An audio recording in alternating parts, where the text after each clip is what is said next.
Good afternoon, everyone, and thank you for choosing Across the Fence. I'm Will Michael. Being a grandparent can be one of the special joys of growing older. You've probably heard the saying, if I had known grandchildren were going to be so much fun, I would have had them first. Now, obviously, not all grandparents are the same, and the roles grandparents play and the styles they use are varied and different. So as we kick off a new week with a new edition of Money Monday, we're focusing on grandparenting financial style.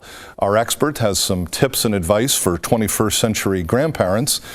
And our Money Monday expert is certified financial planner Christine Moriarty. Christine is the president of Money Peace in Bristol, and she joins us each month to address specific money-related topics. Good to see you again. Thanks for coming in. Thanks for having me here. So what is it that you mean? We had a little slide up there that said grandparenting financial style. What's that mean to you? I think it depends on the grandparents, but a lot of grandparents say, oh, I wish I was able to teach my children about money, and I didn't. Maybe I can teach my grandchildren about money. Some grandparents have their grandkids all during the week after school. Some of them have them full time. Like, it's all different relationships, and I think we need to look at that and how we can educate our grandchildren. I think it's probably fair to say there's one thing with all those styles and all those different relationships that grandparents want to provide something if they can. They want to make their grandchildren happy. They want to make them happy, and who doesn't? I mean, it's just like delightful to have young blood and young kids around. And so what I tell people is to create a plan and know what you can give. So, for example, you don't want to give more than you can. You don't want to be making promises you can't keep. So that's first. Know what you have so that you can appreciate what you give, but also not make it a hardship on yourself. And one of the key points that you and I have talked about in previous programs related to that, no more than you have, is that idea that sorry, lost my train of thought. Very quickly, it's that idea that we as grandparents, that's a vulnerable time for the grandparents. They're now probably in retirement, and so giving more than you have is, sorry, again, I lost my train of thought, but that was the key point. Yeah, people still need to have a cash flow plan, know where you stand, because as grandparents, we're following our emotions and maybe giving more. But if you start first with you having a good financial status and basis, then you'll know what you can give, and you can give with joy. I have one client I know who has a grandchildren's account and puts extra money in there, and then knows how much he has every month, every year to be gifting and having fun, rather than saying, oh, it's so-and-so's birthday and now what do I do? And so make a plan. No, there are events like a birthday, other things, which you sort of call a gift event. In other words, these things happen. Right. It could be a graduation. It can be a birthday. It can be a wedding. We need to think about these as grandparents, like what legacy do I want to give my grandchildren? And if you have more than one, how do I make this consistent across the board? We were talking off air, you used to get, the money that was your age from your grandmother. That's correct, a check for your age. I would get $5 in a card, but things have changed, and if you had 17 grandchildren, like my grandmother, I'm sure she couldn't give more than $5. So you're talking now about some of the older or traditional ways of giving. An era that we grew up in, and one of the things we've talked about is that things might have changed. So here's an example of what you call the old ways. The old ways were giving savings bonds. I don't know if you remember the old type of savings bonds, a $25 savings bond. I know my grandmother had one for me that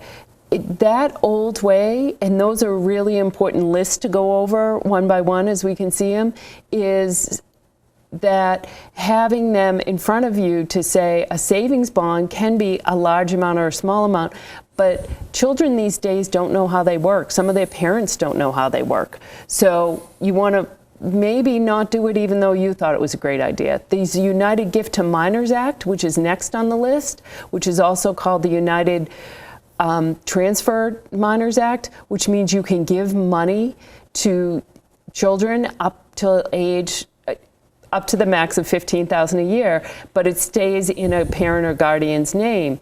That was a great idea, but remember that age 18 or age of majority, they have control over that money. So you need to think about these that we didn't think about as kids or when we received them. The other thing is cash and checks. Cash is great. Putting it in the mail isn't so great. Having checks, children these days don't know what to do with checks. You told me this again off camera before we started, and I hadn't thought about it, but it was like, yeah, you give a young person, maybe under the age of 15, a check. What is that today? Exactly. Yep. And unless you've taught them that and done those kind of things, there's savings accounts too, and it's harder to open a savings account. What I understand now from bankers I talk to, they want the parents opening them rather than the grandparents for them, like my mother did. She opened savings accounts for each of the grandchildren and put money in there on their birthdays as well as gave them a gift. But that's not as easy to do with new tax laws and post 9/11. Now you have a corollary here to what you call the older ways. You have something called the newer ways. The newer ways to think about, and these are harder for us as grandparents because we grew up differently. If you're thinking, I want to help my grandchild go to college, a 529 plan is a type of plan that works and helps for college. As of this year, you can also put it into high school, and that you can put up to the $15,000. However, even at the age of majority, it stays in the control of the parent or grandparent, whoever is the first name on there rather than the child. The next one is the cover deal, and that you can put $2,000 in a year, which that's the max. So that might be appropriate, and that can be used, like the 529 plans, for education K through 12 as well as college. Then grandparents might want to say, hey, I want my grandchild to have a little extra money. I'll make them the beneficiary of this life insurance or this retirement plan. And that's a great way because they'll get a little bonus after you're gone, but have some money they wouldn't have had. And then a lot of grandparents are saying, oh, it's a honeymoon. These kids have everything today. Or they're 35 and they already have a home or apartment set up. And young adults are asking for travel money for a honeymoon or for down payments for a house. And it's now getting very traditional to help out that way.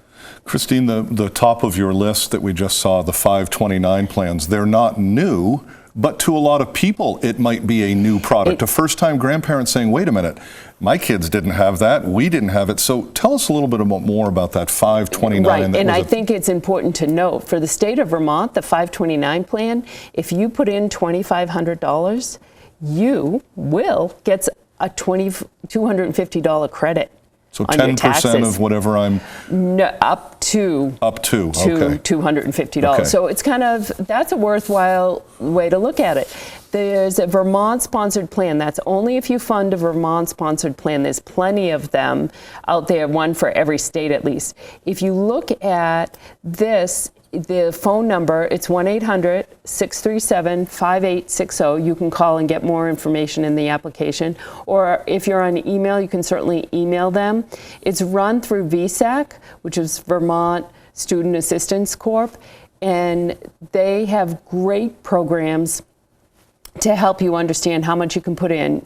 You can put in up to $15,000 a year, and actually, when you win the lottery, like I heard someone just claimed it this morning, is that you can put up to 5 years of that $15,000 in there. So we're talking more like $75,000 can go in all at once if you wanted. So if we're not winning the lottery, and it is just a small amount of money, one of the questions I have about 529s, if that grandchild then doesn't use that for education, what would happen? Great question.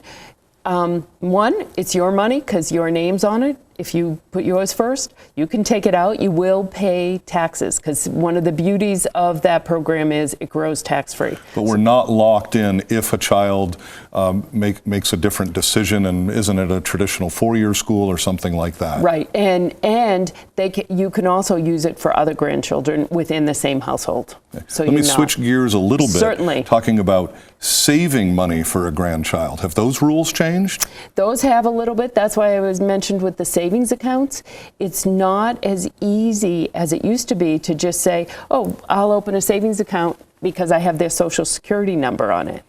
You could do a joint account with them, but you won't be able to open an account just for them as a child. I mean, I remember running down the street, because I grew up outside Boston, and opening my first savings account at age 7, and I was so proud of my passbook. Not no anymore. passbooks. Not anymore. Yeah.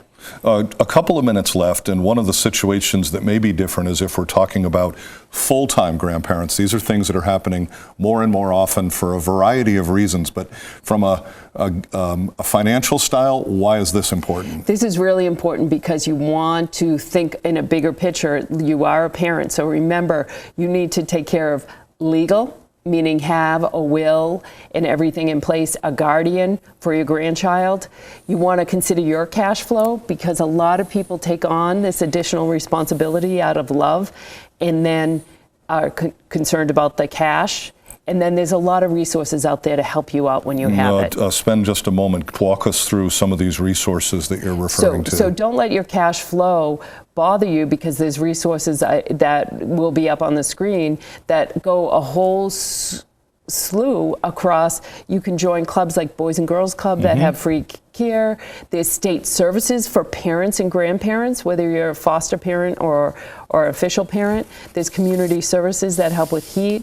Social Security you definitely want to talk to, because often they have caregiving money for grandchildren and children under 18 who haven't graduated.